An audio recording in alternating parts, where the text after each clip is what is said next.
Rebonjour à tous pour ceux qui ont regardé le rééquilibrage de Laura ce matin. Alors, on m'a demandé ce matin de parler de la blessure d'abandon. Alors, vous avez tous lu plus ou moins le livre de Madame Bourbeau. Vous avez bien sûr cherché, parce que les blessures de l'âme, les 5 blessures spirituelles, on les connaît tous, on y a travaillé. Moi, ce dont je voudrais vous parler aujourd'hui, c'est du bénéfice secondaire de cette blessure d'abandon qui est extrêmement douloureuse. Alors voici son message. Je sais que je te fais souffrir, mais je peux aussi parfois te rassurer. Cela ne fait pas de toi une personne faible que de l'admettre. Mais je te rends dépendant ou dépendante aux autres. Ta fuite, puisque c'est le masque de la blessure d'abandon, me concernant, crée des liens négatifs oppressants et avec les autres. Mais si tu les préfères à moi, eh bien, je comprends vraiment. Et quand tu dépends d'eux, eh bien, tu ne penses pas à toi. Tu leur es totalement dévoué et toutes les énergies sont concentrées sur eux. Alors, cela t'aide à fuir tes propres peurs, bien évidemment. On parle de bénéfices secondaires, on est d'accord. Quand tu as peur d'écouter ce qui résonne en toi, quand tu as peur des pensées qui te traversent, de qui tu es vraiment, de ton identité, que tu doutes de pouvoir réaliser tes projets, que tu ignores tes besoins et tes attentes, eh bien, tu vas les fuir à travers les autres. Ce sont eux qui choisissent pour toi. Et ce sont eux qui vont décider qu'ils aient raison ou tort. Et quand ce n'est pas eux, eh bien, la fautive, c'est moi, ta blessure d'abandon. Moi, cette vilaine blessure d'abandon qui suis présente en toi depuis trop longtemps. Alors elle nous dit, sans t'en rendre compte, tu fuis ta part de responsabilité, ton libre arbitre. Tu fuis les prises de décision, les remises en question, tout ce qui pourrait te faire évoluer, avancer. Et si tu ressens trop intensément cette fuite, eh bien c'est la faute ou la peur de ne pas réussir, eh bien tu vas incriminer les autres. Ou tu vas incriminer la blessure d'abandon.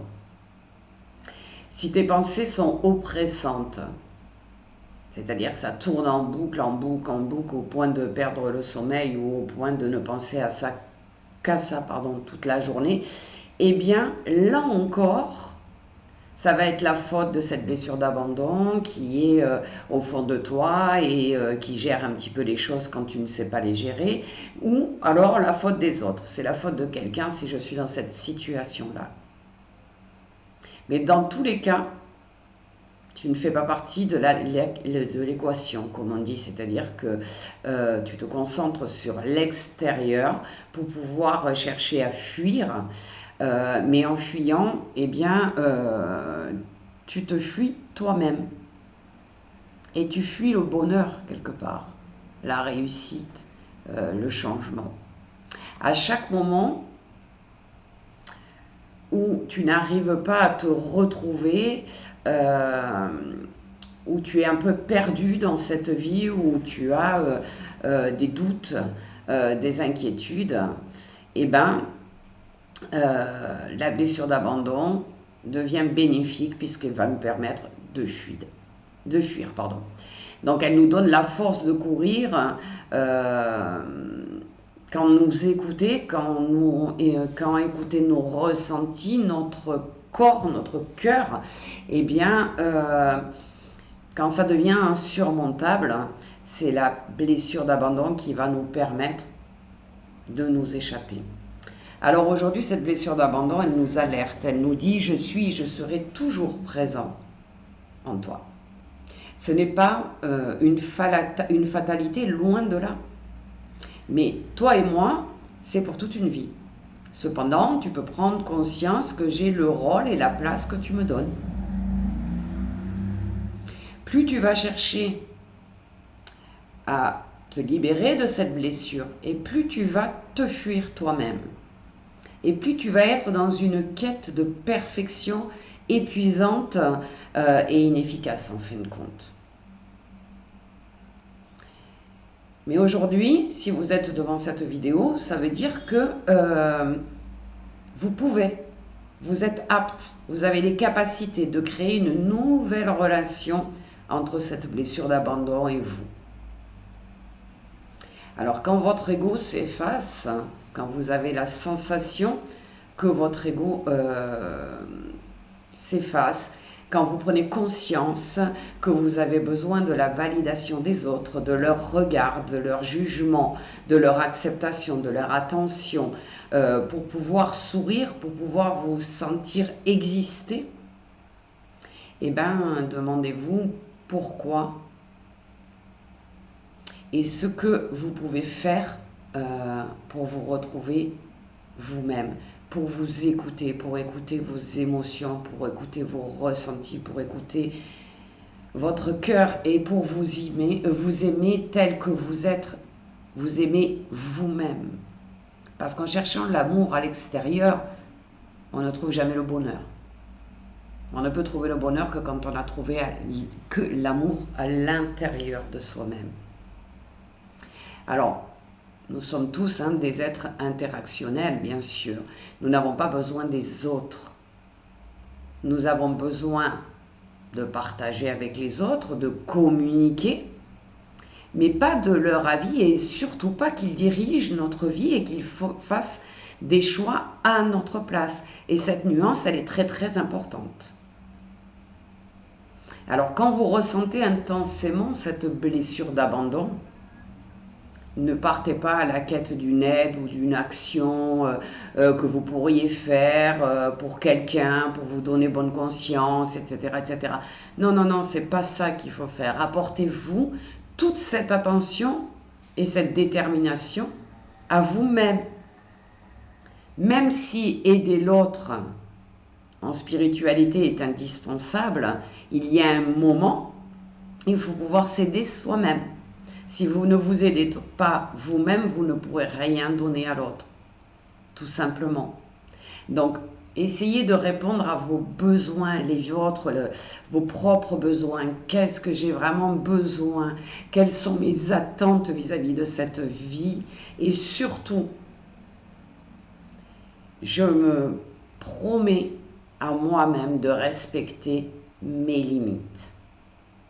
Je ne me disperse pas. Je ne donne pas tout ce que j'ai aux autres pour être aimé. Ça n'a aucun sens. Donc quand on écoute sa blessure de l'abandon et qu'elle porte un conseil, elle essaye en fait de nous aider à effacer ses limites. Et si vous n'établissez pas de limites avec vous-même, avec les autres ne vous respecteront jamais. Tout simplement parce que dans ce cas-là, vous ne vous respectez pas vous-même. Alors, on pourrait penser que vous n'avez pas choisi la présence de cette blessure d'abandon. Effectivement, dans un sens, vous avez raison, c'est votre âme qui l'a choisie. Mais si elle l'a choisie, c'est que vous êtes en capacité de la dépasser. Et cette blessure d'abandon, elle n'est pas là pour vous faire souffrir. Elle est là pour être dépassée, elle est comme une alerte dans votre vie actuelle, une alerte qui peut être positive. Ça dépend comment on la regarde. Et ça dépend ce que l'on veut faire de notre vie. Alors, pour arriver à pour tisser un lien, eh bien, il faut avancer à son rythme. Elle est là, cette blessure, elle est en vous. Alors, créons un nouveau lien avec cette blessure. La première chose à faire, c'est de vraiment prendre un papier et un stylo et noter quelles sont mes limites. Qu'est-ce que j'accepte et qu'est-ce que je n'accepte pas? Qu'est-ce que je mérite Et qu'est-ce que je pense ne pas mériter? Qu'est-ce que je veux ou qu'est-ce que je ne veux pas? Ensuite, une fois que vous avez posé ça sur la feuille, eh bien, posez-vous la question, quelles sont les situations ou les relations indésirables qui sont présentes actuellement dans ma vie. Et à ce moment-là, on rentre dans le travail avec cette blessure d'abandon, c'est-à-dire que on va se demander, se poser sérieusement la question, comment je peux les modifier ou les arrêter? Cette blessure d'abandon, elle nous demande aussi de nous engager chaque jour à faire une activité qui nous apporte de la douceur et de la bienveillance à nous-mêmes dans un premier temps. On pourra le faire pour les autres après. Mais d'abord, tissons ce lien avec notre blessure d'abandon et on pourra après s'occuper des autres.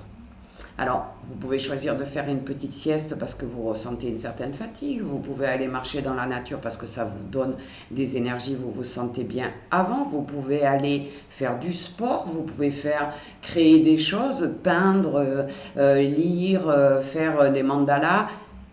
Tout ce qui pourrait vous apporter un petit peu de douceur, qui vous permettrait de ralentir le rythme et de vous retrouver vous-même et de vous sentir déstressé, bien dans votre peau et de vous accepter tel que vous êtes. Alors, soyez indulgents et indulgentes avec vous-même, hein, bien évidemment. Hein. Donnez-vous du temps pour vraiment vous apporter cette douceur tranquillement. Quand vous aurez cette douceur, quand vous vous sentirez bien, quand vous prendrez vos décisions sans peur, sans angoisse, quand vous serez capable de mettre les personnes toxiques ou les personnes négatives ou les situations négatives de votre vie à l'extérieur de votre vie justement, eh bien vous pourrez vous consacrer aux autres. Et là, vous vous consacrerez avec votre cœur et en leur donnant tout ce que vous pouvez leur donner, en sachant que vous êtes passé à autre chose. Donc vous pouvez répéter dans une méditation aujourd'hui, si vous le souhaitez, le mantra tout ce que j'apporte aux autres, je me l'apporte avant à moi-même. Je peux m'occuper des autres, à condition de m'être occupé de moi avant. Je dois me respecter et respecter mes limites. Après, je pourrai apporter de belles choses aux autres autour de moi. Sur ces belles paroles, je vous souhaite une excellente journée de lundi et je vous dis à très bientôt.